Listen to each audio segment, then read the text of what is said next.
matagal nang retired, tapos may pandemic. So talagang nasa bahay lang. Lalabas lang pag may bibili ng mga importante, ganun. Dumarating yung yung nakikita mo yung, parang nakita mo yung pass, no? Pero ako, wala naman akong naging nakaaway sa kanila eh. So, parang sa akin. Tapos si Mon, naging teammate ko pa siya sa Tanduay. So, si Emery, mga dito si kahit na tapos na yung career namin, parang close pa rin kami, may communication pa rin kami. Siyempre, namimiss ko yung naglalaro ka ulit, no? Kasi, sa tingin ko, mas madali maglaro ngayon kasi nung kami. Kasi nung araw, ang daming restriction, yung lifting, ganun.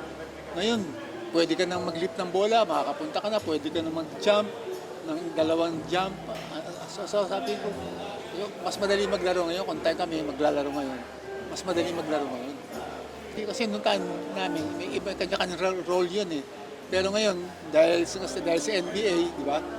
Ultimo yung big man ngayon, tumitira na sa So lahat ngayon, kailangan marunong ka outside, inside, di ba? Ngayon nga, yung big man mas outside na nga, di ba? Outside na nga tumitira, hindi na dahil sa low post siya eh. So, malaking influence yung ginagawa ng NBA sa laro ngayon. No? Pero, kagaya nga yung sa NBA, si Steph Curry, yung shooting niya, di ba? So, makikita mo doon, yung dedication, yung hard work, kaya nakikita mo yung player na magaling nag-evolve gaya ng Steph Curry. Una-una, sa salary, ang laki ng sweldo nila noon eh. Na ngayon, nung sa amin talagang barila lang sa kanila, barila ngayon, talagang ngayon meron akong na balita na yung sa school pa lang sila, may mga offer na sila, talagang involved na kagad yung pera. Yung time namin, wala yun. Ngayon, kahit na wala ka pa pinuprove, basta medyo magaling ka na lang, may nag-o-offer na sa'yo. Pero sa amin yun, kailangan may i-prove ka, kung nag-MVP ka, o saka ka nila o-offeran. Yun, wala ka pa pinuprove, may offer na sa'yo. Yun yung kaibahan ngayon.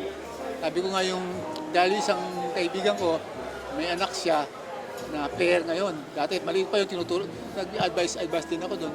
Pero ngayon, nabalitaan ko, doon pa lang sa may offer na sa kanya. Pero sabi ko, wow!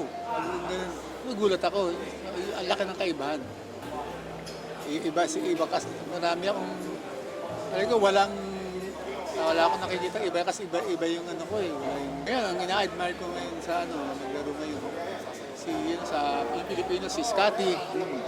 Dahil talagang maliit lang pero asipag, no? Yung all around siya, no? Score, tapos depensa, talagang two-way player siya. Bihira yung player ngayon na gano'n eh.